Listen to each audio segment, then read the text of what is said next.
And greetings. Happy Tuesday. Welcome to the Steve Deace Show, live and on demand on BlazeTV radio and podcast. Steve Deace here alongside Todd Erzin and Aaron McIntyre and all of you. We have a lot going on here today on this Tuesday. At the bottom of the hour, we are moving Fake News or Not up a segment, as well as our weekly appearance from my oldest daughter, Anastasia. Both of those things are going to take place a segment earlier than normal. Next hour, and I'll tell you why in a moment. Next hour for Pop Culture Tuesday, we're going to take a look at the hit movie Jesus Revolution, which, according to some estimates, doubled what its box office forecast was. And we'll get into that film and what I really liked about it and what really surprised me about it as well. And what I'm hoping might be a sign of more mature storytelling within the faith-based film genre. All right, so we'll get to that coming up with Pop Culture Tuesday, next hour of the show. But before we get to that segment, there's so much we want to talk to today's guest about. We actually moved him to the top of hour 2 so we could have more time. What's the answer to the question, what do you do to top Berenson Corey yesterday? Well, here it is. Here it is. Yes. I mean, we embarked on an excursion into epistemology yesterday with two people over the last few years we have shown we have a lot of respect for, who are in clear disagreement over a certain matter, right?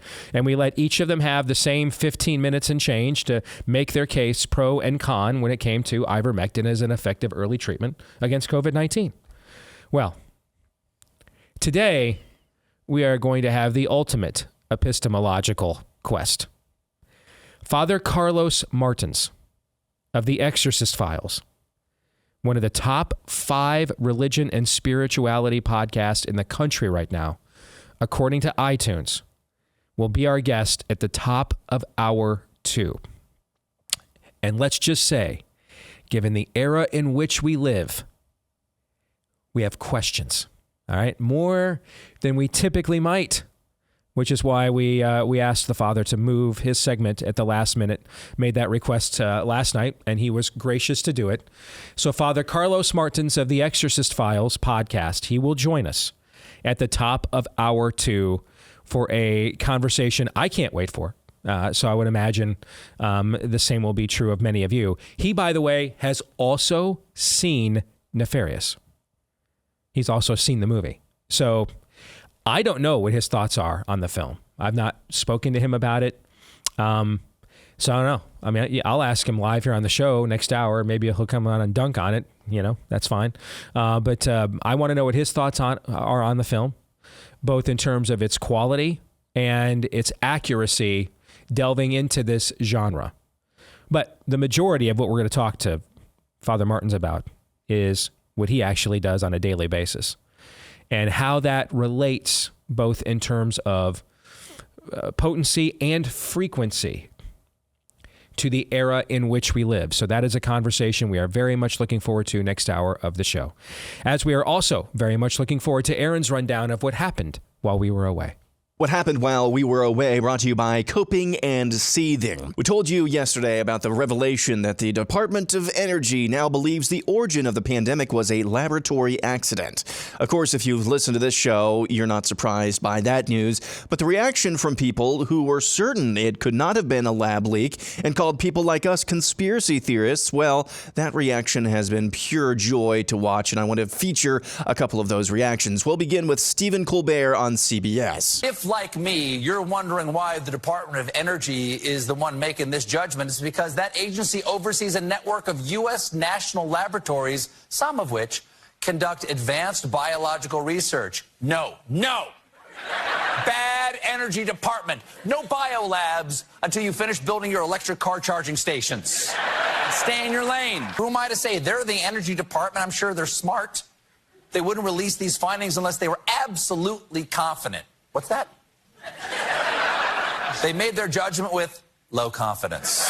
Of course, what Colbert doesn't tell you and doesn't want you to know is that the FBI has a moderate confidence the virus leaked from the lab, and that the Department of Energy is, of course, in the intel community. But then again, as a late-night comedian with very, very bad ratings, he's well within his lane to make those comments, so I'll defer to him. Then we have this tweet from MSNBC's Mehdi Hassan, who's responding to the charge that the lab leak origin theory was suppressed by the powers that be. Quote, "The simple reason why so many people weren't keen to discuss the lab leak theory is because it was originally conflated by the right with Chinese bioweapon conspiracies and continues to be conflated by the right with anti-Fauci conspiracies. Blame the conspiracy theorists."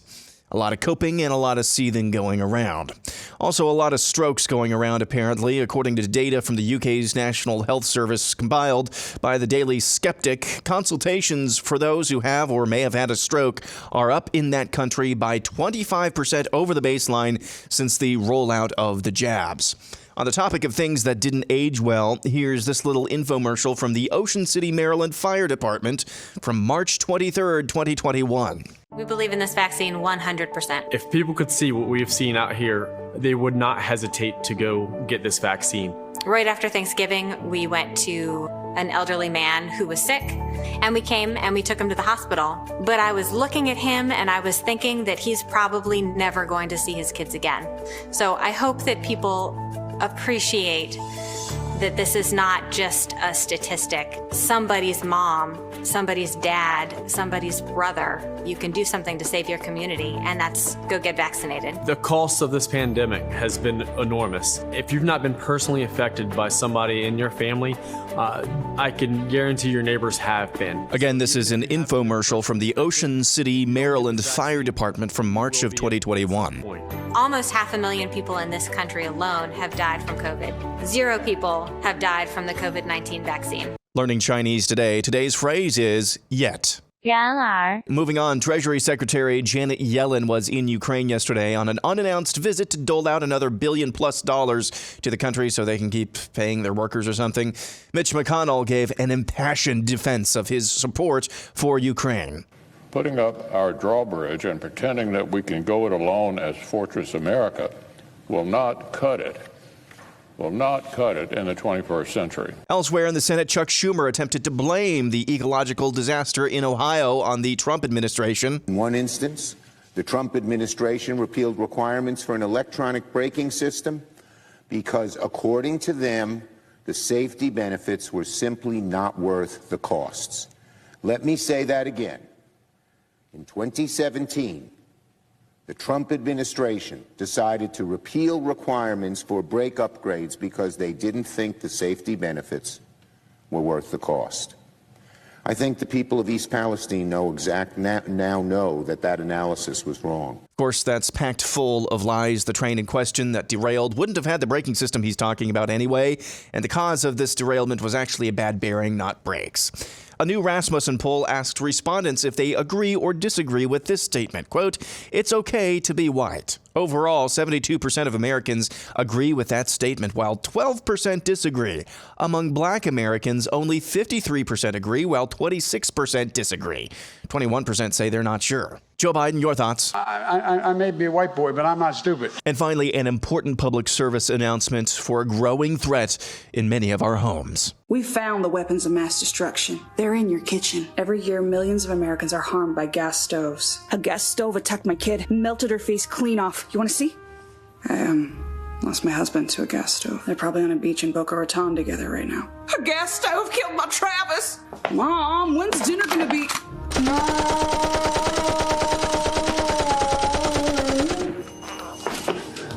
We are Mothers Against Gas Assault Stoves, or MAGAs for short.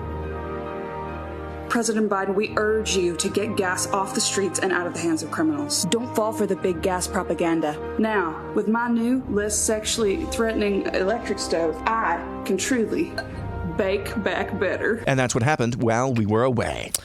Aaron's Montage brought to you by our friends over at Bullion Max. You know, last year was the worst year for the stock market since 2008. What does 2023 hold? Do you really want to put all your eggs in one basket? Maybe you'd like to learn why a lot of smart and prosperous people have been using rare commodities, precious metals, as the place to protect their fortunes and their productivity from government debasement schemes, inflation, the let's go Brandon economy we're all living in right now, for example. Get started with our friends over at Bullion Max. They'll get you started with their silver starter kit just for you, including the solid 1-ounce silver American Eagle and more. This is the best way to go about diversifying your portfolio, and you can get it today at bullionmax.com/Steve. Again, that is bullionmax.com/Steve. One more time, bullionmax.com/Steve. To Aaron's montage we go, and in the overtime today, we're going to get into there are 3 reasons, I believe, why they could not tell us the truth about the true origins of COVID-19 in 2020. And I think you can take those 3 reasons and reverse them. And it will explain why they are willing to discuss it to some degree now. So we'll get into that today in the overtime. If you're a Blaze TV subscriber, go to blazetv.com/Dace. That's where you want to go if you're a Blaze TV subscriber. blazetv.com/Dace. We will record today's overtime for you right after today's show, and then it'll be uploaded for you to watch later today at blazetv.com/Dace. For the rest of you, if you're yet to be a Blaze TV subscriber, that's also where you can go to subscribe right now to make sure no big tech censorship between you and us. Get it directly, our content every day, directly from us, as well as all the exclusive content that we do just for subscribers every day. Just $10 a month. blazetv.com/Dace. This may seem like it's irrelated to the conversation we will have with Father Carlos Martins next hour of the show, but the truth of the matter is they are directly linked. We have used the term demonic on this show in our daily analysis of the news and current events a lot the last couple of years. And I don't know, guys, the time you've been working here, going back to when you guys just listen to this show, was that a term we just kind of threw around on a regular or casual basis, as you can recall, until the last couple of years? Nope. I think you're right. And there's a reason for this.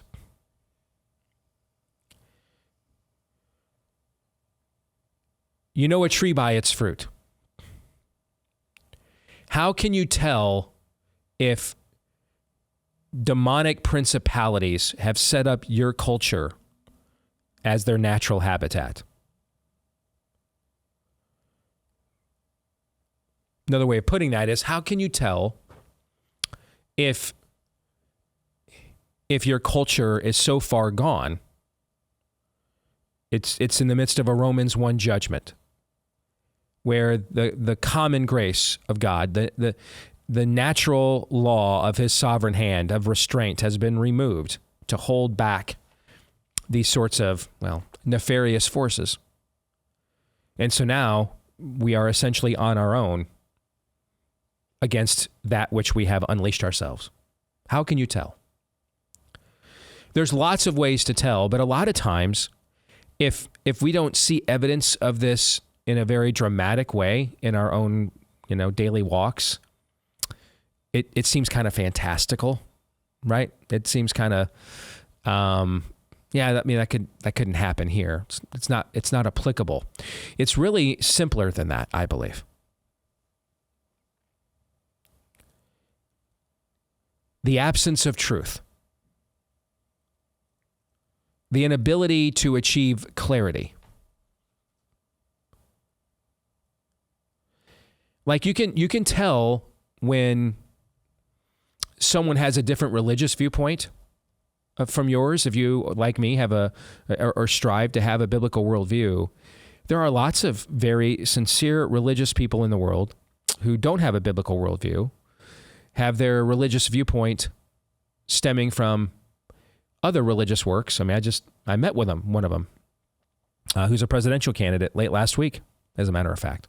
He's Hindu. Very, very sincere. And don't get me wrong, I'm a Jesus is Lord guy. I don't believe there's any other atonement that satisfies the justifiable wrath of God against our sin than Christ at the cross. But I also have to be in the world at the same time I'm not of it. I have to live in this world, and not everyone is going to agree with us on that, right? Right. Now, we're never promised there's going to be 100% consensus on that question, correct? We were promised the opposite. Yes, we were promised the opposite. I think it's described somewhat of a narrow road, a narrow path, right? Mm-hmm. Yes. So then how do we live in this world that we're not of, in light of that narrow road, in light of those competing exclusive claims on truth?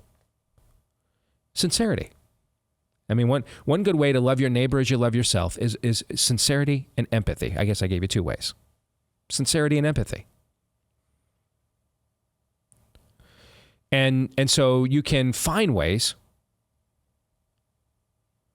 to live and do so joyously and successfully with people of different viewpoints, provided that social compact of sincerity and empathy works both ways. Doesn't mean you have to agree. Absolutely means at times you're going to strenuously disagree. But you get e pluribus unum when there's sincerity and empathy in amidst those disagreements.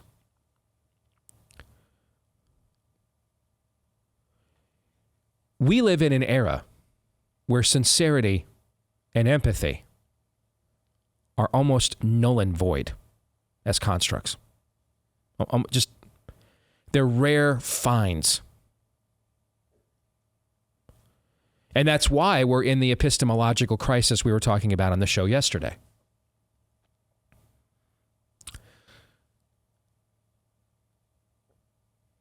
The idea that clarity seems like something we can't achieve. The idea that the truth is something we don't value, we don't seek.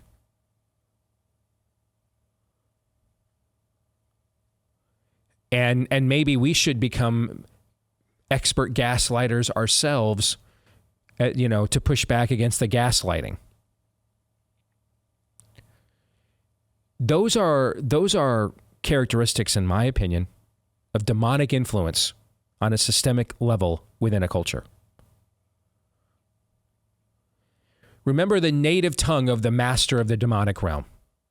Did God really say? The first time we hear him speak in existence is to ask that question. Did God really say? Muddying the waters. Clouding perspectives. I don't know. Did he? That's a good point. I mean, I don't know. Yeah, and who am I to know? I don't know. Did he?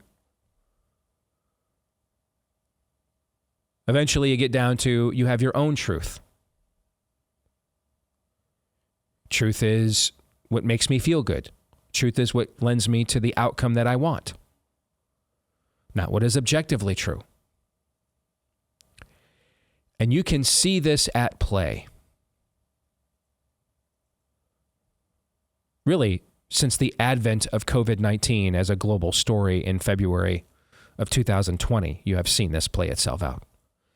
And I will just tell you, most explicitly within this country, more than any other country in the world.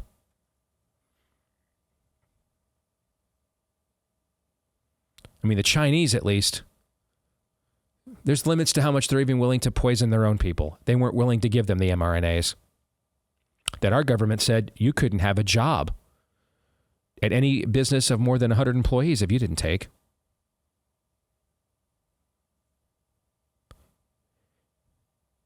And I don't think that's a coincidence. I think that that's because, A, in a lot of these other countries, the spirit of the age already has the power that it wants. And so there really wasn't, in Sweden, which was hailed as, for 20 years, as the socialist democratic example for us to follow, right? By the Western left. Government has all the power it wants. Doesn't need any more power. And so there's no point, they're beyond letting a good crisis go to waste. And so why not just be, honest brokers about what's really going on. Since we have the power we want, why would we want to destroy our government and way of life over a lie? But in this country, it doesn't have it. And also, this country is the last refuge east of Eden for any form of a light shining in the darkness on a nation state perspective. So therefore, it would make sense that there would be more lies, more dishonesty regarding this cataclysmic event of the last few years than any place else. And the lies go on.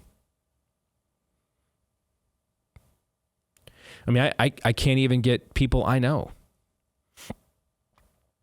people I'm friends with, don't want anything at all to do with the book that Daniel and I just put out. Nothing. They don't want to come anywhere near it. I'd more likely get reaction from them if I changed my name to Scott Adams and started talking about black people, straight up. They don't want any part of this. None of it.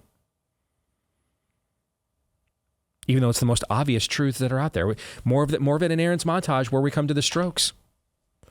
This truth is out there all the time. Even in our own audience, someone will email me every day. Steve, where's the evidence for all the claims you make? Literally, in Aaron's montage or my social media account every single day for going on 3 years in a row. That's within this audience. What in the world do you think goes on inside the MSNBC audience, the CNN audience? The every show on Fox News other than Tucker Carlson and half the time Laura Ingraham audience.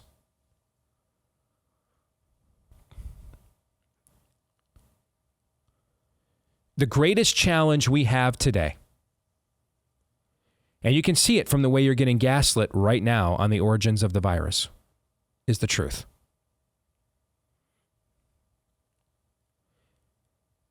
And even on the right,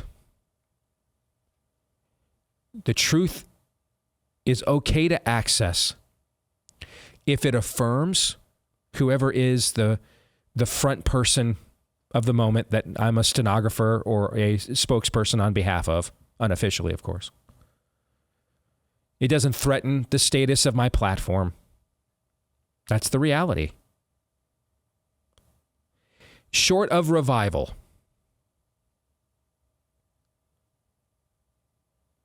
we have to the only hope we have, short of a revival, and that comes from above, short of revival, the only hope that we have is that our era, we will transition from what will play on Fox or get me on Fox tonight. Because I will just tell you flat out, that was at the top of the hierarchy of needs on the American right for the last 25, 30 years. Will it get me on Fox or will we get play on Fox if we say or do this? That was the rubric. That was the plumb line of the American right. That right there. The new one needs to be what will save what's left of this country so I can pass it on to my children. If we don't make that transition, there won't be a next era. I can promise you that. There won't be one. Now, I can't promise you that the level of confrontation necessary will work. We may be too far gone. I can't promise you that. I can promise you this, though. We've yet to try it. That I do know. I don't know that it will work. We may be too far gone. But I do know we've yet to try it. Had a long conversation yesterday with a fairly well-known ministry leader in the country who had a chance to see Nefarious and was head over heels about it. And one of the things he said to me flat out was, you understand, all of this works in the church like a fiefdom. And a lot of times, unless there's something in it for certain leaders, getting them to do things altruistically just isn't easy to do.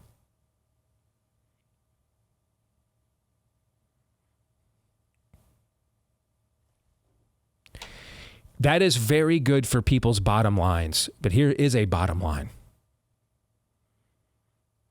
The mother of all bottom lines. None of that money you're making right now, hand over fist, will mean a damn thing when the sulfur falls. None of it will.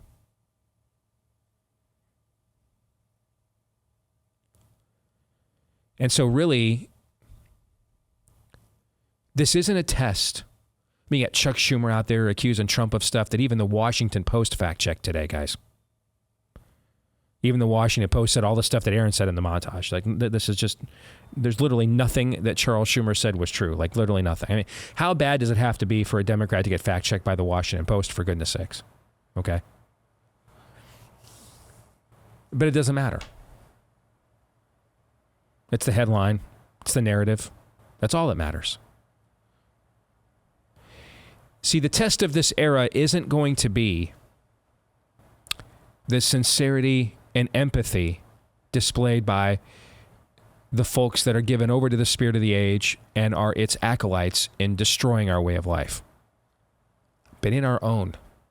The sincerity and the empathy of those of us who know the signs of the times, know what time it is, can clearly see what is happening, and our willingness to do a damned thing about it. It's not their empathy and sincerity that is on trial here. It is our own. And I think of somebody like Ryan Walters, the new superintendent of schools in Oklahoma. I mean, he's just keeping their heads ringing down there, making them squeal, yelp, demonically, seethe. How dare you? Like, but better. They say it better than the agitprop known as Greta Thunberg does, or rehearsed. They mean it. They're not just a construct. He's just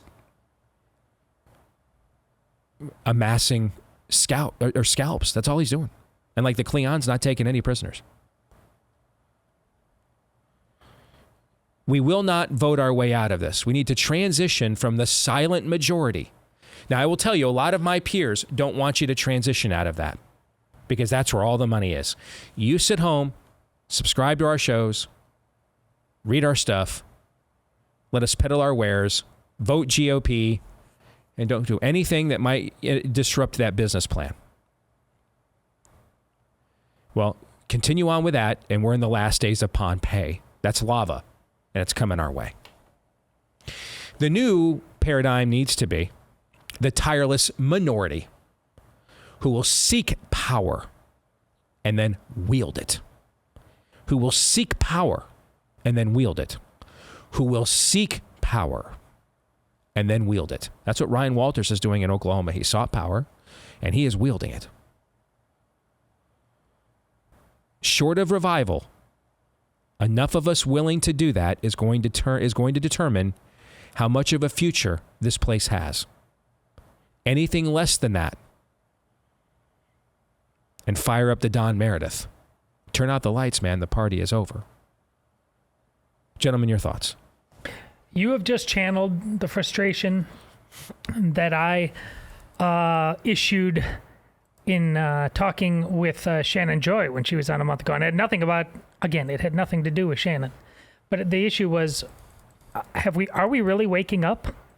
And I simply, no.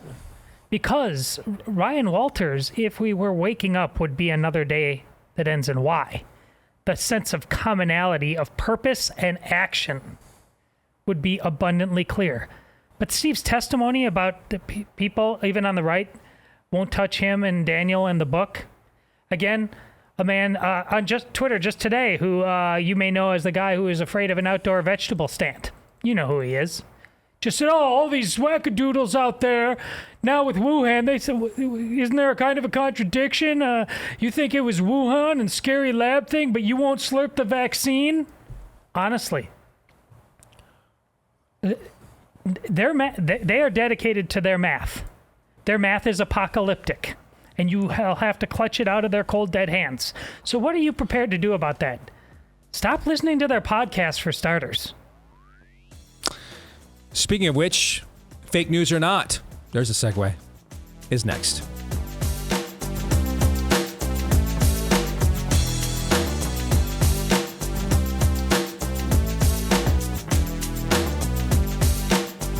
So who knows when the next venerable, safe medication they'll now try to claim when you need it the most is dangerous and you can't have. Who knows when that will transpire, but since it looks like they're going to get away with it this time, that will certainly transpire, therefore, again. Or who knows when is the next time that we will face the brunt of the terrible decision to let the Chi-Coms manufacture about 80% of our antibiotics for us, right? That's why you want to get in touch with our friends over at Jace Medical now. JASE for JaceMedical.com.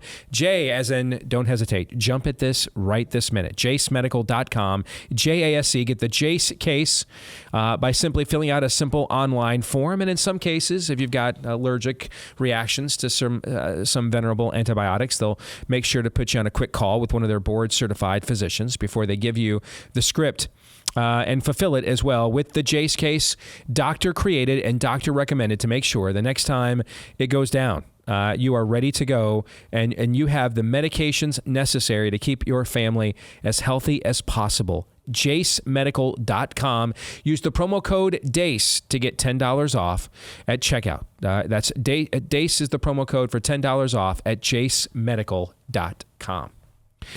Fake news are not coming up here in just a few minutes, but first, we welcome back to the show my oldest daughter, Anastasia. Good to see you, sweetie. How are you? Good. How are you doing, Dad?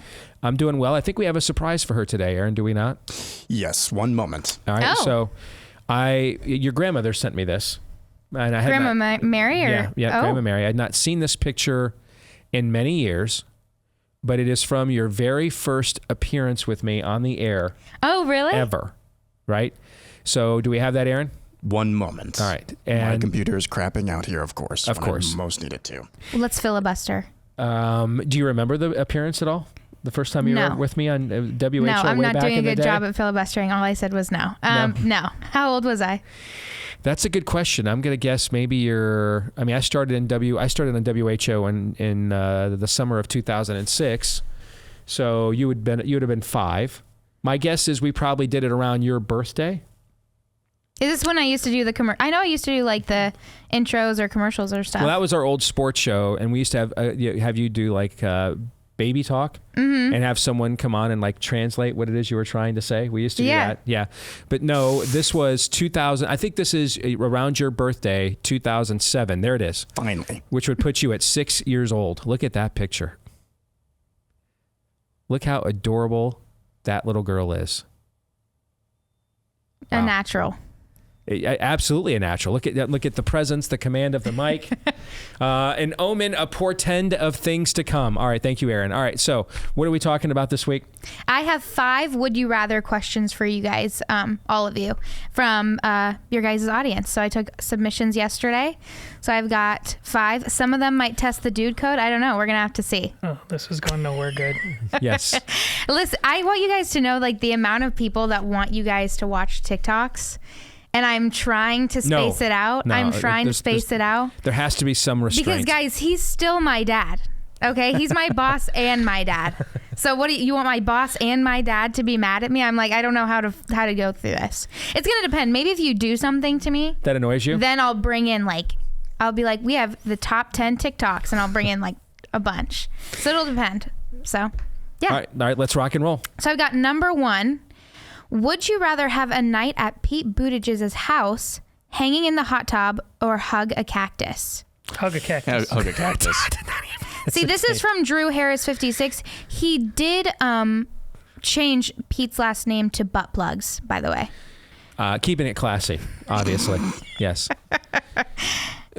Say it again so I make sure I understand the fullness of this proposition. Say it again. With the real name or the Drew Harris's name? No, just the would you rather. That's all. Not his name, the proposition. Okay, so do you want to spend a night with him in his hot tub hanging out at his house or hug a cactus? All right, and he's not necessarily in the hot tub with me, right?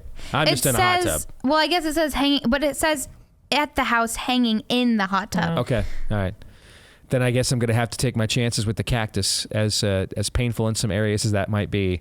Won't be as painful as some other areas. Yeah. Some mental area. You know what I mean? I'm feeling Anyway, it. Yes. Okay. Todd? Yes. You had my answer. Mortification of the flesh. Absolutely. We'll talk to the Exorcist about that. Thumbs up. Let's ask Father Carlos Martins that question next hour, actually. Yes. All right, go ahead. Number 2. Number 2 is, this is specifically for you. Okay. Would you, this might be against the dude code, I don't know. Then it probably is, yes. This is from Florida man in Texas. He writes, would you rather reenact the last dance from Dirty Dancing with Todd, Aaron, or Daniel Horowitz? Yeah, I mean, I just can't answer that question. Thank you. Because that's the question in and of itself. All of the above? That's what I thought. No, the question... If you don't answer a specific person, I'm going to let the audience assume that you mean just all of them.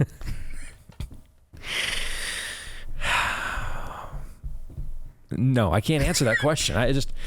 All of them. I refuse so all to of you are answer lucky. that. Yes. I refuse to answer that. He loves all of you all the same. Thank you. He can't choose. That's right. Therefore, I won't. Yes. And that is a very disturbing question. Yes. Number 3 is, would you rather take Lindsey Graham to the Nefarious premiere or listen to him read Nefarious aloud? That is from Lena Marie. That's a good question. Yeah. The former. Yeah, because I think he needs to hear the message. Yeah, I think he needs to hear the message for sure. Yeah, I would definitely take him to the premiere instead. Yeah, I think he needs this movie badly. Okay. Although, and I think we could get him there with the promise that we're taking him to a prison movie. Thoughts? Finally, some daylight in this segment. Some daylight. Nice. Horrible. Okay. This is from Nate. Gosh, that was so bad, Dad. Thank you. I'm here all week trying to be horrible. Yes. Would you rather have Joe Biden's mind or be married to Nancy Pelosi? See, but this is kind of where I was thinking with this question. It's like, if you have Joe Biden's mind, you're like, ice cream, ice cream, ice cream, stairs, walk here, walk there, go to bed, repeat. I'm going with Biden's mind. I think I'm going to go with Biden's mind. Yeah, I think I'm going to go with Biden's mind. I would actually rather be married to Nancy Pelosi. I mean, you make bank on a regular basis. You've got an $11,000 freezer filled with artisanal ice cream on a day-to-day basis as well. You live in an upscale part of, a blank hole city, but still it's an upscale part of that city on the West Coast. Can you blame me? Yeah, you can, but... You can get hammered. You can get hammered. Literally. Yeah, one way or another. Yeah, literally. Yeah. No, I still think I'm going to go with Biden's mind. Yeah. I agree with that. Yeah. I agree with that. Last question. Would you rather have a nefarious He Gets Us campaign or a nefarious Rankin and Bass Christmas special? Definitely a nefarious He Gets Us. Because I think the prophetic parody potential of that is limitless. And I am not a big fan. I don't like taking things that are innocent and sacred and sullying them. You know what I'm saying? Mm-hmm. I don't like doing that. I'm not a fan of that. That kind of entertainment never really has appealed to me. So you're not a liberal is what you're telling us. All right. It just doesn't appeal to me on any level. I like taking things that the spirit of the age holds sacred and sullying that. And so that's why I love the idea of a nefarious He Gets Us campaign, because it would essentially be holding up a window to the soul of the culture. So and we aren't entirely sure that he isn't a co-writer on that campaign. Oh boy. No, that's a... Sent your cards and emails to Todd on that one. Okay. Yikes. I mean, I just thought it was insufficient. Todd has just jumped right to controlled opposition. So. I saw a commercial this weekend. I thought it was part of the He Gets Us campaign at the end. I really did. I thought it was part of the He Gets Us campaign at the very end. Check out the Church of Scientology. Same methodology and everything else in its messaging. It was is that just, what you're talking about? same kind of hippy-dippy nonsense.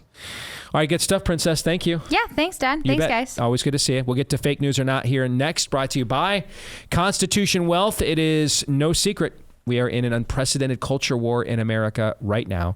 You want to be able to align your finances with your values. They don't have to be in conflict anymore. And our friends at Constitution Wealth will help you do that using funds and strategies that share your values and help you to use your money to influence your beliefs. All right. So if you want to respect liberty and freedom and you believe as they do in helping people fulfill their God-given potential with their finances as well, contact Constitution Wealth. They are looking for like-minded people ready to invest, potentially change the financial landscape of America. Smart guys, fiery, passionate, know their stuff. In other words, they're a good match for this show. Invest with CW for Constitution Wealth. Investwithcw.com/Steve to schedule a free consultation. That's investwithcw.com/Steve. All right, for fake news or not this week, I have one video I want to show you. And then you guys decide, is this fake news or not? When the world lost its mind, when common sense suddenly became an uncommon virtue, Florida was a refuge of sanity, a citadel of freedom for our fellow Americans and even for people around the world. Ron DeSantis has decided to put his people first. Ron DeSantis taking a lot of heat over it, but he's not backing down. Florida's success has been made more difficult by the floundering federal establishment in Washington, D.C. An inflationary spending binge that has left our nation weaker and our citizens poorer. It has enacted pandemic restrictions and mandates. It has recklessly facilitated open borders. It has imposed an energy policy that has crippled our nation's domestic production. This has caused many to be pessimistic about the country's future. Some even say that failure is inevitable.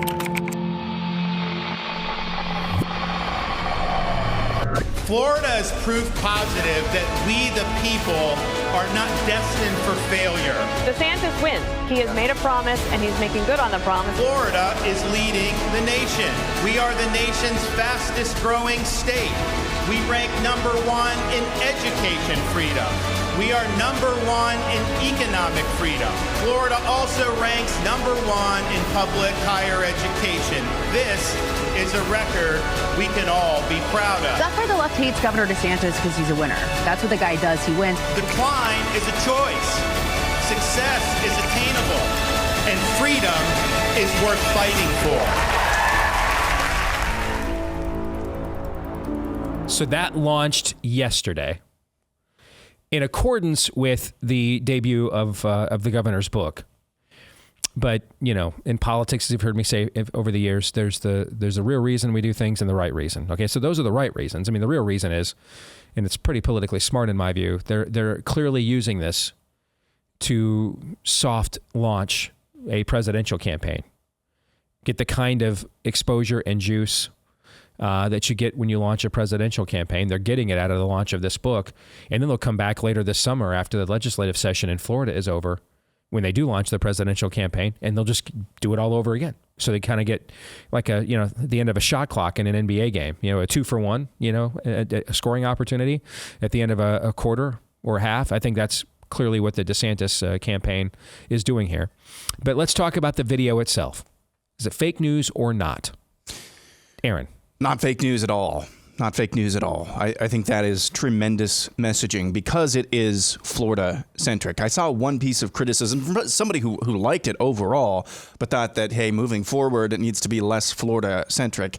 Not necessarily. Now, you can massage that, how can we Florida, Ohio, or Missouri, or, Minnesota, maybe that's too far gone, but you can massage that. But I don't think that's really up for debate. The proof is in the pudding, the numbers of people who are moving to Florida. People want Florida. People want Florida. It's not like they're moving to Florida because, you're close to Disney. Maybe that's one reason, or close to Universal, Orlando, whatever you want to call that. Not necessarily moving to Florida because of the beaches, although that's cool. If it were a hellhole, would people move to Florida because of those things? No, they would not. They move there because DeSantis has basically had a policy of leave me the hell alone and don't indoctrinate my kids. That's basically what he is. That's what he's pursued and at various levels attained. So I think that messaging of this is our record, we stood strong when others did not, and then the line at the end, that's the money shot. Decline is a choice. That was absolutely fantastic. Todd, what do you think? Fake news or not? Well, listen, politically, we see all the time people bouncing back and forth from right to left, left to right. They're vacillating between what issues are important to them. It's clear that they are easily emotionally and psychologically manipulated, and their depth of focus on these things isn't that great. But here's my Rosetta Stone for this. In this case, we had a red wave that clearly wasn't, except in Florida with this guy. That is as unique a circumstance as I've seen in my political lifetime. I don't think Steve will argue with it. It's certainly on the Mount Rushmore of what just happened there. That's out of context of that, it's a good speech, nice optics, but there's nothing that fantastic. We've seen commercials like this that made us rise. Yeah, let's go. But it's the context. As Steve said, I think just yesterday, the proof of concept, it actually happened. You know how rarely we get the depth of proof of concept that we've gotten with Ron DeSantis, and it's happened in this current world, this age, the demonic age. So yeah, that's why this is not fake news. I really want to go down there and just kind of walk the earth in Florida and talk to people, because really, the miracle happened that didn't happen anyplace else. It went from a razor's edge election to, Steve, how many points did he win by? About 20 points. Explain it was that. Almost exactly 60-40. Yeah. How? It's because of that guy and what he does every single day down there. All right, next hour on the show, we'll leave it there. We'll have plenty more opportunities to discuss this matter as the year progresses. But I do find it... I find it very strategically fascinating that they are using this book to do essentially a soft rollout of a presidential campaign. And then they'll be able to come back later in the year and do the exact same thing all over again in a harder sell. It's very smart, actually. That's what they do down there. And that is kind of what they do down there. Yeah, we'll come back. The Exorcist Files will be next. Make sure you keep it tuned right here.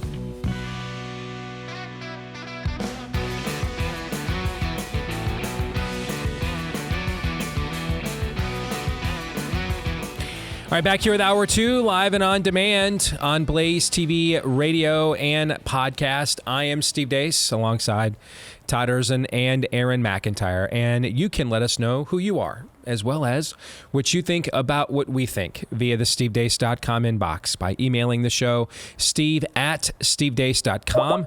That's DEACE. You can also like us on Facebook, MeWe, and Gab. Follow me at Steve Deace Show on Twitter and Getter. And again, that's DEACE. Look for me at Real Steve Deace on Truth Social as well. Those of you that tune in each day via the podcast, thank you so much. You're a big part of the growth, the explosive growth that our show has had the last few years. So please show your appreciation for us as well. Leave us a 5-star review on the podcast platform of your choice. You can also hit subscribe or follow as well. And we want to thank each and every one of you for doing either or both of those things for us. You have done something to help our show grow. I don't exactly know what it is, because no one's ever really explained to me how these algorithms work. I am just reliably assured that it did. So thank you to each of you. And if nothing else, I greatly appreciate the boost to our fragile male egos that reading the thousands of 5-star reviews you have sent us have provided for us as well. We have gotten, by the way, speaking of reviews, some incredible reviews to Rise of the Fourth Reich. So if you have purchased the book and not yet filed a review, please consider doing so at Amazon.com.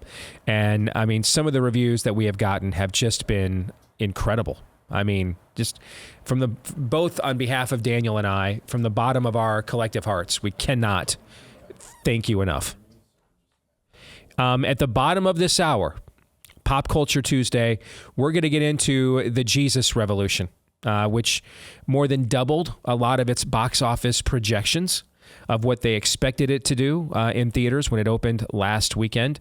And why I think, even though the way it was billed in theaters is this is kind of another hippy-dippy Christian movie and everything works out great at the end, the level of storytelling here is more mature than I expected. It's a different level, and I think it's a welcome. It's got more. I would say it has more in common with, say, Father Stu than a lot of the other Christian movies we've seen recently. So we'll get into that and why I think that's a good development coming up at the bottom of the hour. Do we have our guest ready to go? All right. We welcome in, without further ado, we have been looking forward to this. Father Carlos Martins is our guest here on Blaze TV, radio, and podcast. He is the man behind the podcast, The Exorcist Files, which I just went and looked again during the break, is number 4 in the entire country on iTunes right now in the religion and spirituality category. And we want to welcome him here to the show. Father, my name is Steve Deace. It's an honor to have you with us, sir. How are you? Thank you very much, Steve. Yeah, it's an honor to be here with you, and I'm well. So let's start with your faith journey.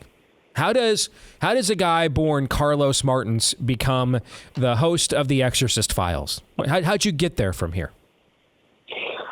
Well, I'm a convert from atheism. I converted midway through my undergraduate degree, and I got a call to the priesthood some 7 years after that moment, after the conversion.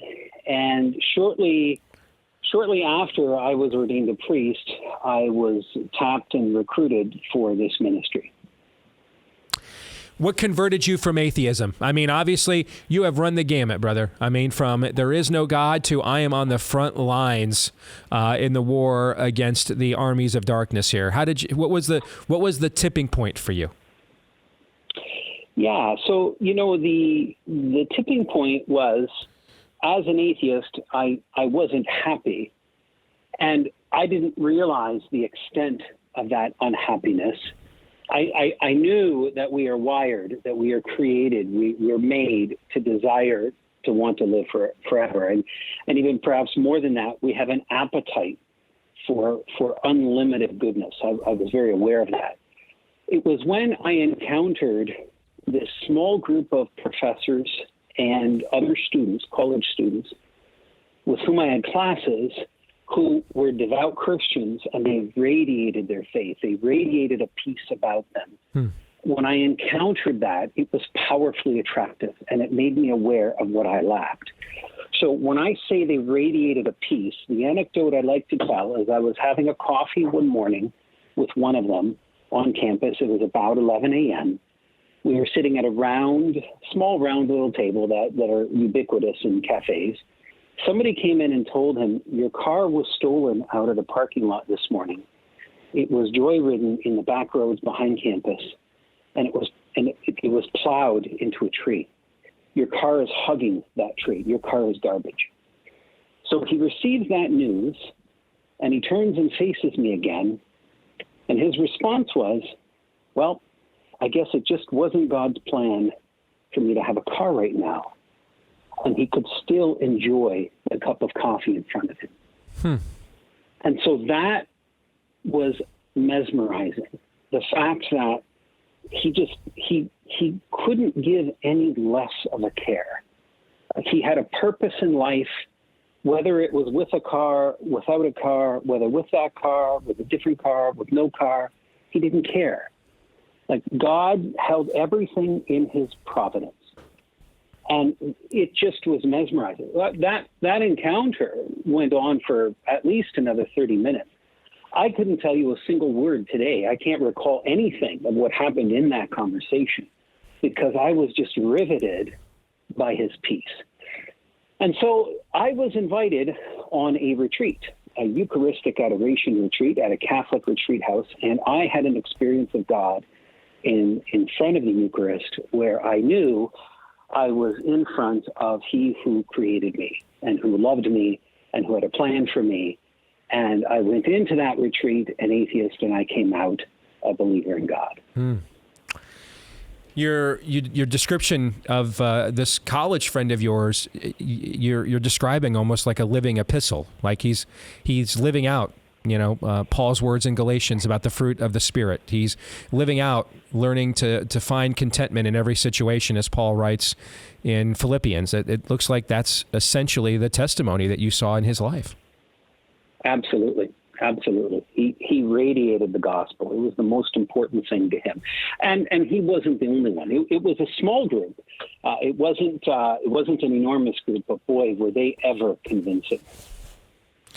So you get recruited to essentially become the priestly version of a Navy SEAL.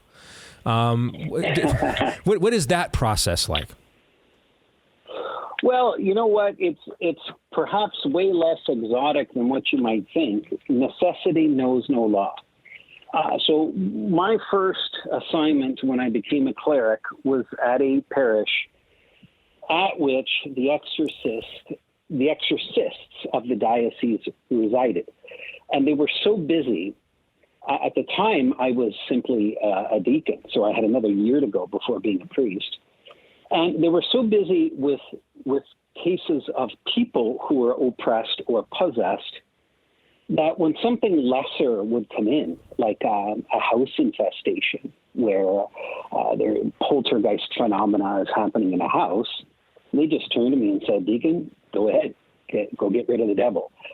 So I had zero training, and it was simply because of a lack of personnel. That the sheer number of cases was overwhelming.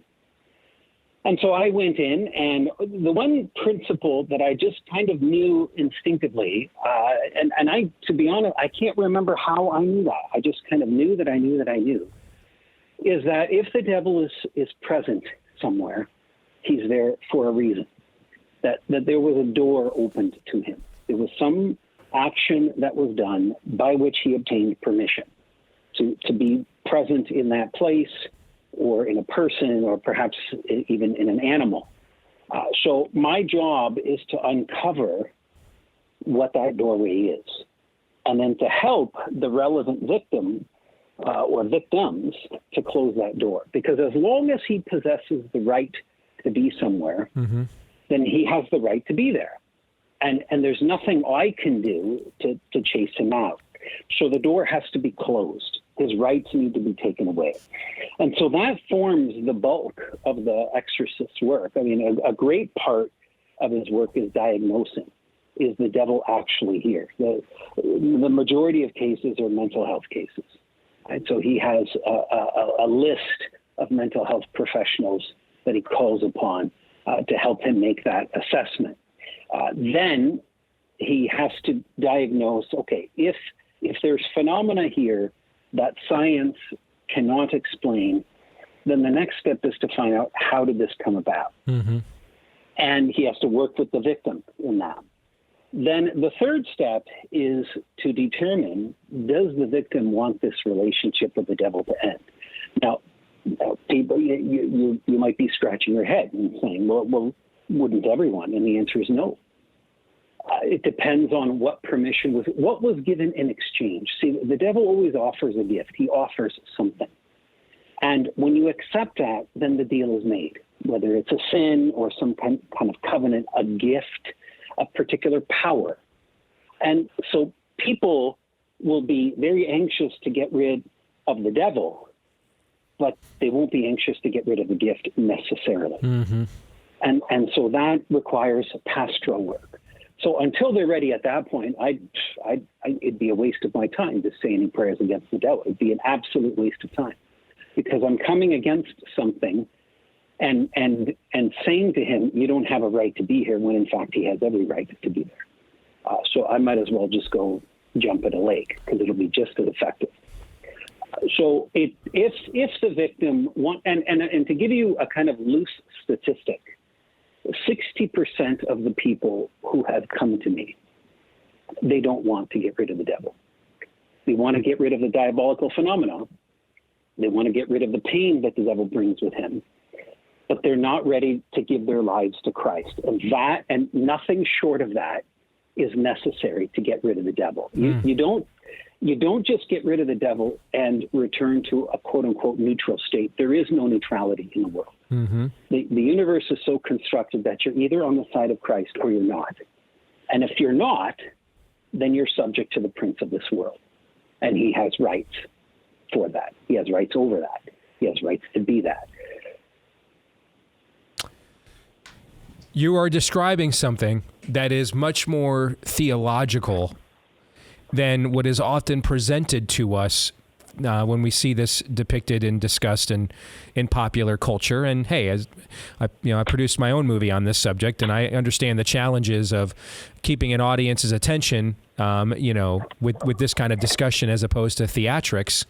But what you're describing is something much more intensely theological than what we have seen depicted in mainstream Hollywood going back to The Exorcist 50 years ago. Correct? Absolutely, yeah. It's very rational. You need to have your brain operating at every megahertz, because it's not a battle where you're putting on mace, picking up a shield and a sword. You are trying to get to the bottom of the rational reasons why the devil is there, and then you're invoking Christ. You're invoking the power of Christ, so long as the victim is cooperating with Christ. And when a victim does that, it's a powerful thing. Mm-hmm. Somebody who's been liberated from the devil, they're sold on Christ. I mean, Christ to them becomes the center of their existence. When you're possessed, you're doing horrific things. You sense this horrific lack of control of your person. You are not in the driver's seat. You come in and out of consciousness at different times. And when you come to, however long that period of unconsciousness was, because that's what possession is. The devil takes over your consciousness. You may have lost a day and a half, and you have no idea where that day and a half went. And when it's gone, it's gone. There's no recovering that back. You have no idea what you did, where you've been. You may have committed crimes, and you're none the wiser of it. So you may appear on footage someplace, and guess what? You're responsible. So when someone comes into a liberation and encounters Christ as the strong man, the one who comes and pillages the house of the devil, they're sold on Jesus Christ. Mm-hmm. And Jesus is the hero. This strikes me as a contest of dominion, right? That takes us all the way back to the garden.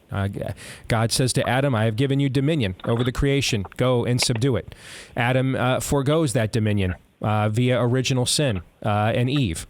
And now we deal with the prince of the power of the air. Human beings created to be masters over nature are now mastered and fettered by it instead. This all plays into the themes, in my view, of what you're describing. Am I wrong? Really, that's what we're talking about.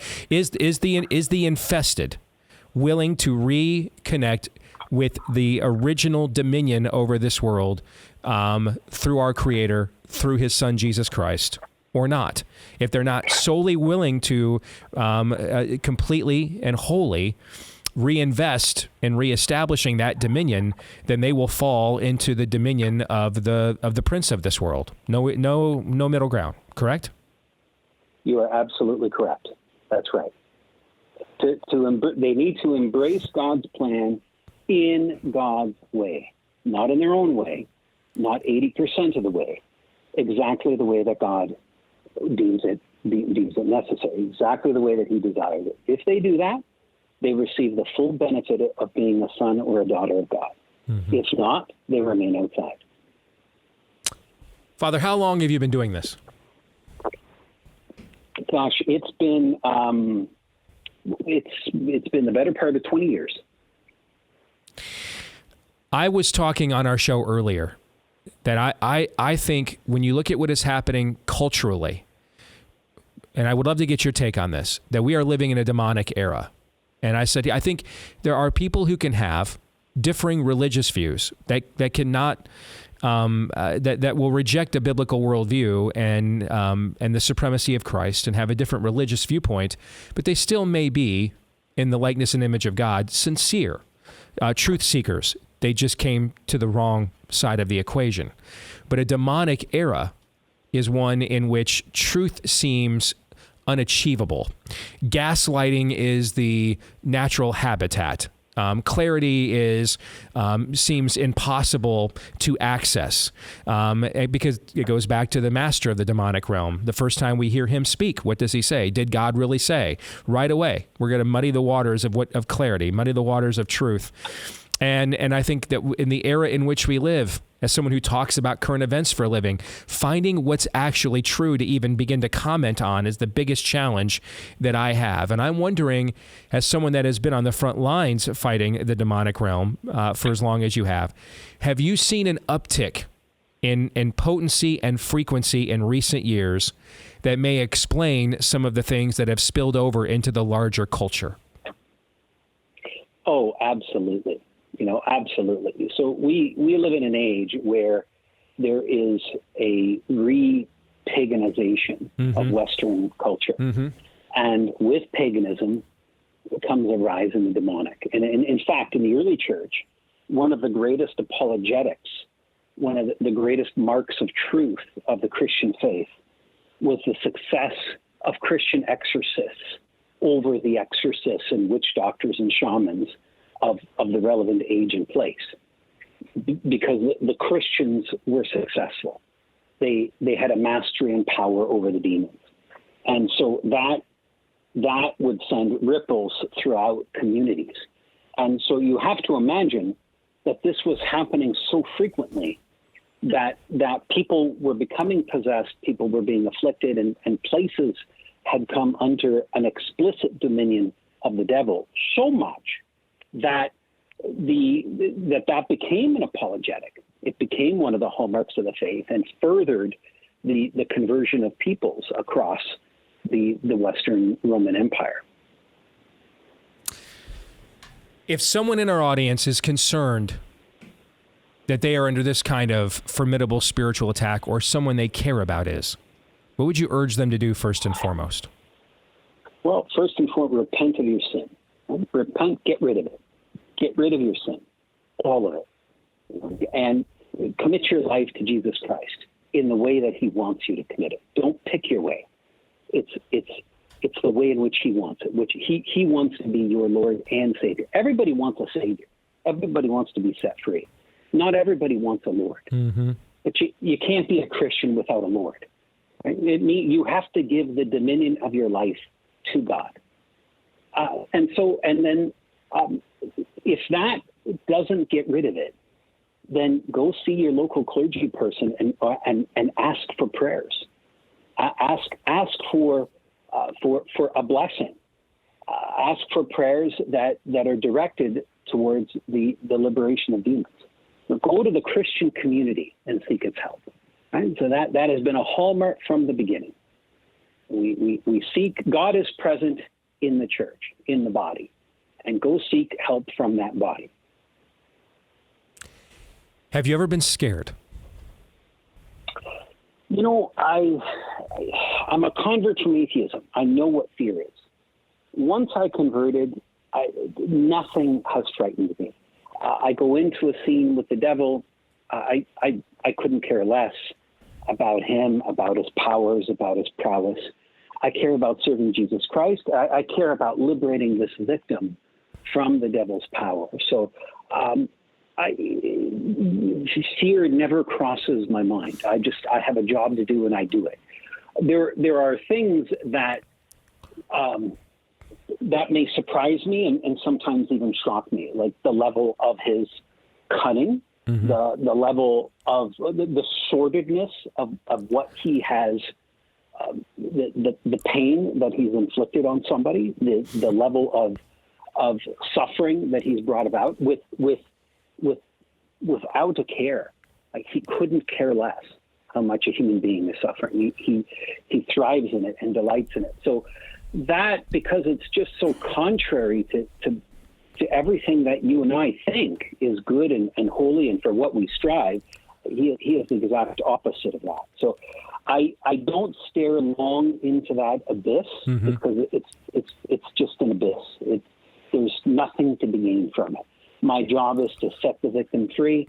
I leave the demon up to the Lord, for the Lord to reckon with him, the Lord to punish him. It's not my job to punish him. He has a judge. The judge will execute that justice according to his way. My job is to then bring this victim into the kingdom of God and aid him or her in every way possible to make that come about. Final question I wanted to ask you. Forgive me, it's a bit of a self-serving one. My understanding is that you have actually had a chance to watch my movie Nefarious. Is that true? I have watched it. What did you think? Extremely well done. Very well done. And here's what was well done about it. What was captured within it is exactly the kind of conundrum that the devil always wants to put a victim in. A conundrum where you're damned if you do and damned if you don't. So no matter where you kind of run, you're always running into the same corner where he as predator can come and get at you. So the only solution is always to do things in Christ's way. Christ alone has the wisdom that defeats his enemy. And so I was very, very impressed with the way you presented the conundrum, the way that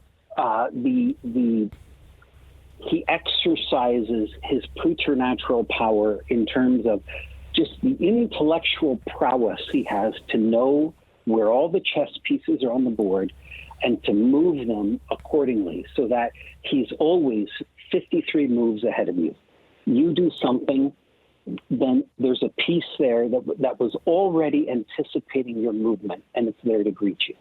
That was very, very well done. This is an aspect of the devil that any and every exorcist encounters constantly. This is what you're up against. You're not up against moving chairs. You're not up against coming into a room and it's frigid. I mean, you are up against those things, but those are not oppositions. I couldn't care less if the room is warm or hot. I couldn't care less if the room is filled with a foul smell. I couldn't care less if the lights are flickering on and off and there's furniture levitating and stuff like that. That doesn't stop me from doing my job. But what will give me pause, what I have to reckon with, are the circumstances by which the devil is present, and he's going to guard those, because if his hold is that strong over his victim, as it is presented in the movie, as it is very well presented, then the victim can't speak. And so now there is a battle between the exorcist and the demon, in that he's got to get the demon to surrender the knowledge. The demon, of course, is not glad to do that, and he's going to present an opposition as much as he can. And so, the battle is on. Well, that is very, very, very high praise, Father. Thank you very much. Very appreciate that you took the time to watch it, and even more appreciative that you appreciated the integrity by which we approached this project, to not take it lightly, but to create, yes, a product that is entertaining, but is impactful at the exact same time. So thank you. What's the best way for our audience to follow your work? What would you like to have them do, other than, of course, subscribe to the podcast, The Exorcist Files? Well, certainly, I will always take prayers for my work. We are part of Christ's communion. And we benefit from the prayers of one another. So if your listeners could do that for me, and for the victims especially, I would be so grateful. But certainly, if they can subscribe to that podcast, give it a listen. If it's not your cup of tea, you can just omit it. But if it is, please do pass on the word and share, because I think that the kingdom of God is furthered when we discuss about these things in an appropriate manner. God bless you, brother. Thank you very much for joining us today. All right. Thank you. Absolutely. God bless you, Steve. Thank you. That's Father Carlos Martins. His podcast, The Exorcist Files. It is one of the top 5 podcasts in America right now in the religion and spirituality category, which is one of the largest categories in podcasting. So we're going to have to carry this conversation over to the next segment. And it will actually tie into some of what I want to say about Jesus Revolution as well. But Todd, as the resident Catholic here, I'll give you the balance of the time we have left in the segment. Your thoughts on that conversation? Well, when he talks about smells and temperatures and things like that, and earlier talked about, the fantastical of Hollywood, he said, ultimately, this is about reason and assent and what you are willing to ultimately say no to. Right now, Lent, this is the final stage of traditional acceptance into the Catholic Church. And we present them at the altar. They're presented at the altar at every Mass during Lent. And so when that final baptismal prayer comes on Easter, it begins. Do you reject Satan and all his works before you move on? And that's exactly what Father said. Because the only thing is assent to Christ. And our entire faith has to do with exorcism. Christ does not make sense unless you accept that you are a sinner in Satan's web. Do you reject that? If you hesitate, the Father said the game is entirely different. He very much said, help me help you. Mm-hmm. But we have to be clear about this. It has to be on Christ's terms and not yours. Otherwise, hell is your destiny, this earth or the next. Very well put. And Aaron, I'm going to let you comment when we come back because we're short on time. But what strikes me, and it's a tone that we strike a lot in Nefarious, is how intellectual this process is. More than ever, because we think we're so smart. Yes, and that essentially what is happening here is really a debate over your soul. That's essentially what is happening. If you strip away all the theatrics, and who knows how much of that gets embellished compared to real life and all that other stuff, when you strip it all away, essentially we're back to Joshua's challenge to God's covenant people. Choose ye this day whom you will serve. Whose dominion do you line up with? That's essentially the contest here.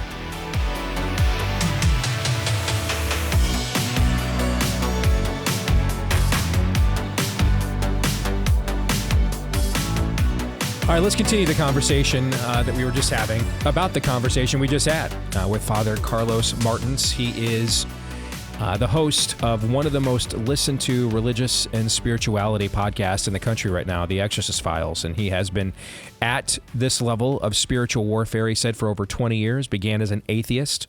It was fascinating listening to his story of his own testimony. It reminds me of, frankly, Josh McDowell and some of what he said as well. He grew up, he was an atheist, met some people at college, and also was just blown away by the living epistles that they were and the impact that they had on him as well. And of course, he has been a fierce warrior in the apologetic arena ever since. Some of the things that stood out to me, if I could be self-serving, getting a positive review of the movie from him, I hope adds at least a little bit of credibility to what we have been telling you about it, in terms of if we highlighted, you have to give us a little bit of leeway here. We're attempting to market a movie with our worldview to a wider population that has either been ignorant of it or rejected it, right?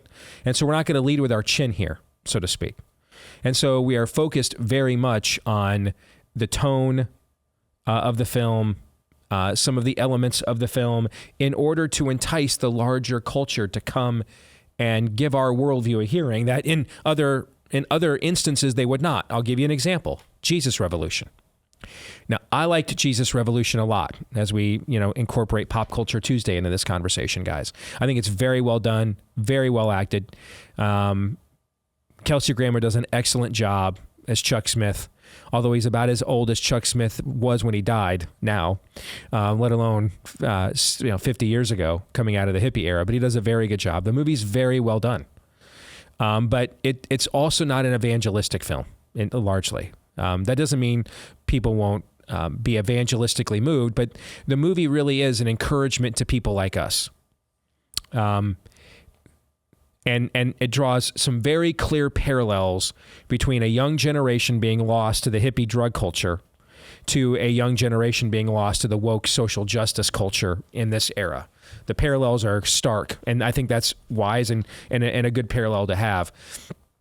I'm also impressed by the maturity of the storytelling.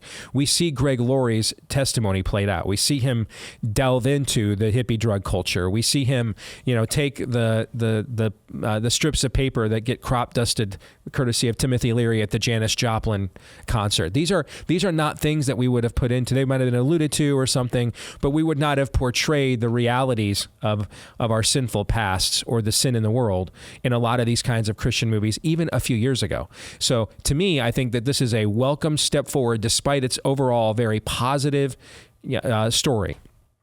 There's a maturity in the storytelling in and of itself that I was impressed by. And so, because it only adds more, I think, similar to hearing from Father Martins, as a former atheist who's now a, Navy SEAL, basically, in the church, it only adds more to Greg Laurie's testimony to see where he came from to the man that he eventually became by the grace of God, right? I think it adds even more potency, credibility, and inspiration to that, to be real about who he was before that transformation took place. So I give the filmmakers a lot of credit. Same team that did I Can Only Imagine, and they did a good job with that film as well.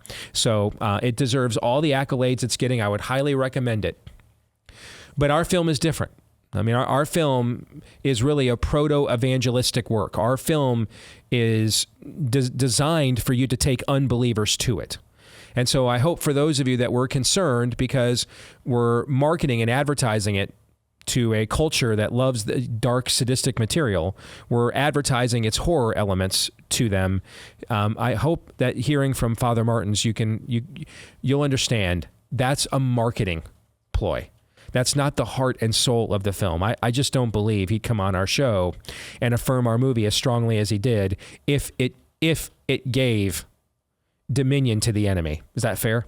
Completely, yeah. Yeah.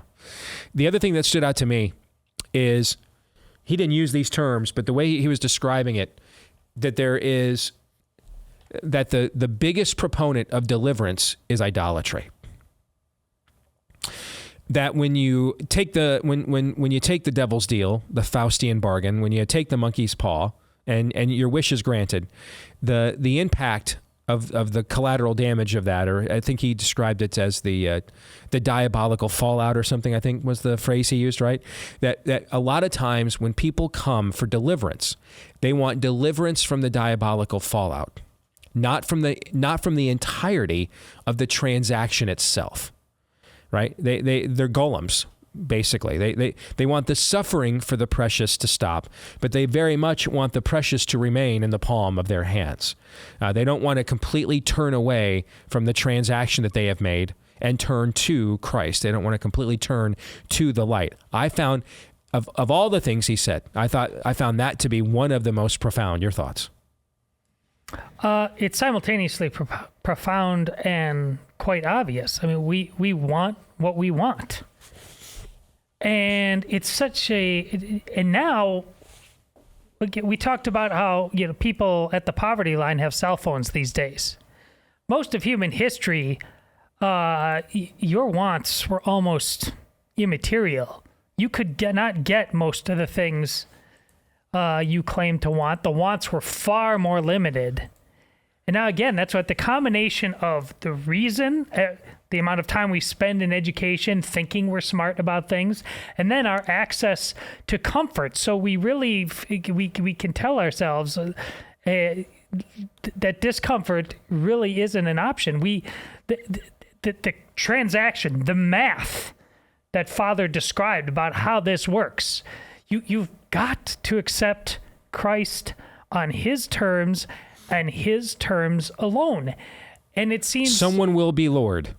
Yes, that's the The point. enemy, Yes. yourself, or Christ. Yeah. But someone will be Lord. Yeah, Yes. and we've talked about that pre-COVID in terms of politics all the time. We talked about roll tide evangelicalism, about what exactly are the terms that the modern day church is operating on.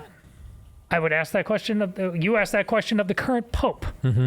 What are the terms that you are operating on? Because it seems very unclear. It seems more than ever that we are trying to perfect a Tower of Babel and not the certainty of Christ and delivery of sins. And that's exactly what he's trying to cut through. One more thing, and I'll throw it to you, Aaron, that also stood out to me is his description of the devil and his minions. He basically described figures devoid of all empathy. And in the first hour, and he wasn't on the show, he doesn't know what we said, but on the first hour when I was talking about signs of a demonically possessed or controlled or dominioned culture, two things that are sorely lacking. Truth was one. What was the other one? Empathy. And that's what he's describing. They don't care. And you'll see this when you see the film Nefarious. You will see there is no regard for humanity on any level, just a level of seething hatred beyond our ability probably to comprehend, unless you're a flaming psychopath, basically. Yeah. There's a point in your movie at the very end that specifically makes this point, where it could have been like, make good, thanks for getting me across, thanks for going with me on this trip across the finish line, just a small little trinket. Yes. No, like out of his way to like say, you get nothing. You never, it was all a lie. Shocking. The only movie I've seen in many years that actually really scared me is a movie called The Strangers. It's about 15 years old, about a home invasion. And at the end, when the strangers have captured the couple in the home, and they have them tied up, and Liv Tyler's the wife, and she says, "Why are you doing this to us?" And the head of the home invasion said, "Because you were home." And the level of malevolence associated with that, there isn't a plan. There's no larger, on the other side, there is no plan. The plan is destruction for destruction's sake, death for death's sake, evil for evil's sake, just because. And I think, and to me, that's a being devoid of any empathy on any level whatsoever. So the idea you'll reason with him, the idea that he'll accommodate you, everything that he gives to you is to lead you to your own destruction, your own demise. Period. End of sentence. That's it. That's why when we're talking about transgenderism or the jabs. Correct. And they never, ever say, yeah, our bad, we went too far, fog of war. Yep. That's what's terrifying about this. No empathy. Aaron, floor is now yours. Towards the end of the conversation with Father Martins, I appreciated the emphasis on repentance that he placed. Mm-hmm.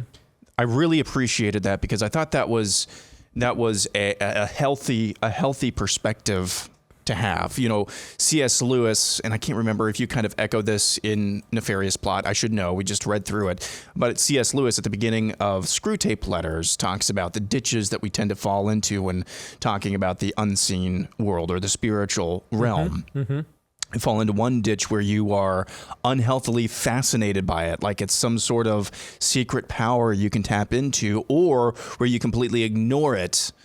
And that's when things can get dangerous as well, because it is there, and ignoring it does you no favors whatsoever. In fact, it's an unhealthy. So what do we do with it? And it's not some sort of feng shui where it's like, I'm kind of thinking about it, but I'm thinking about it this way, but I'm not too. It's not some sort of weird feng shui or Rube Goldberg machine.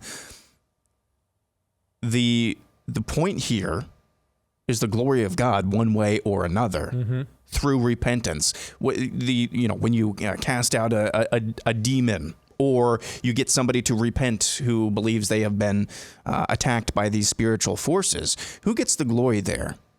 Not the priest, certainly not Satan. At the end of the day, this topic, again, should be driven by, motivated by, with the end goal of glorifying God. And I appreciated that perspective, but more on the on that perspective, and more on kind of C.S. Lewis's warnings. I think too much now, and maybe this is not breaking news, especially given what's on the montage and what we talk about on a day-to-day basis.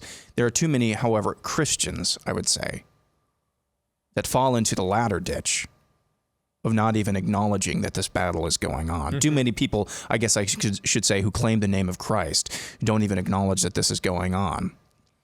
I have invoked Piercing the Darkness by Frank Peretti multiple times when discussing even the script for Nefarious. Reading that's what it felt like. Watching it felt like it even more, like you're looking over your shoulder in a healthy way, not like, oh, there's a demon under the doily over there, but in a healthy way.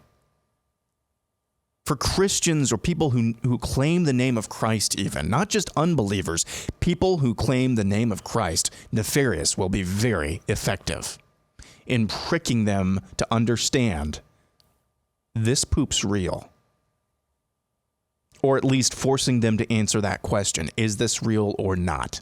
Because I think far too many believers think that it's the latter, and they are sorely mistaken. The idea that this is a question of dominion. You heard Father Martins talk about that. That will clearly be expressed in the film Nefarious as well. And by the way, Jesus Revolution shows that too.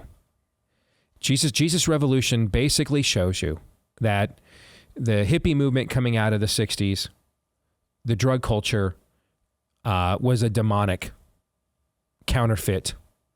And there's one of the more powerful scenes in the film, spoiler alert if you haven't seen it, but it won't spoil the larger plot. One of the more powerful scenes that happens early in the film is when a young Greg Laurie attends the Janis Joplin, Timothy Leary concert with the woman that will become his future wife.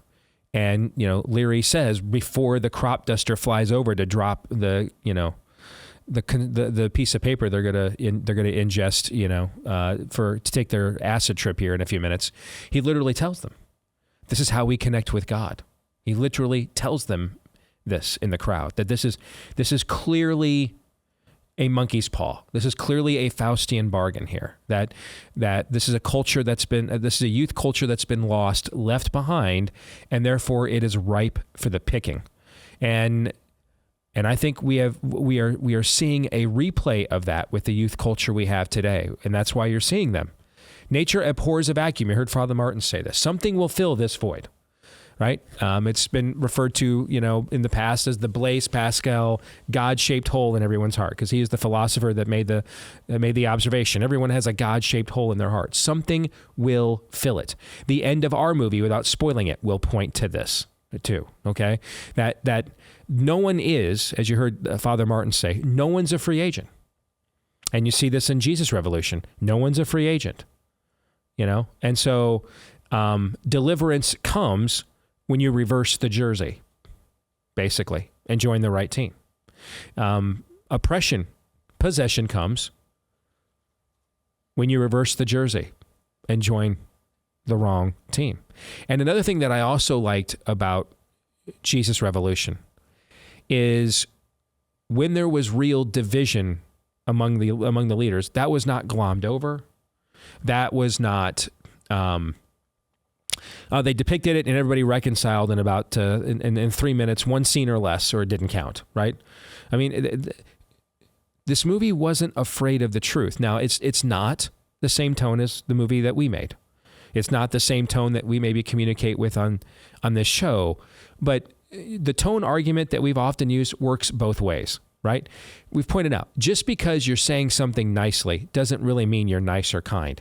It often just means you're a coward, right? Yes. On the other hand, just because you're saying something provocatively or confrontationally doesn't mean you are necessarily, because of your tone, the real truth teller here. Of course. Sometimes you're just a douche. You know what I'm saying? Yeah. So the whole tone argument works both ways, okay?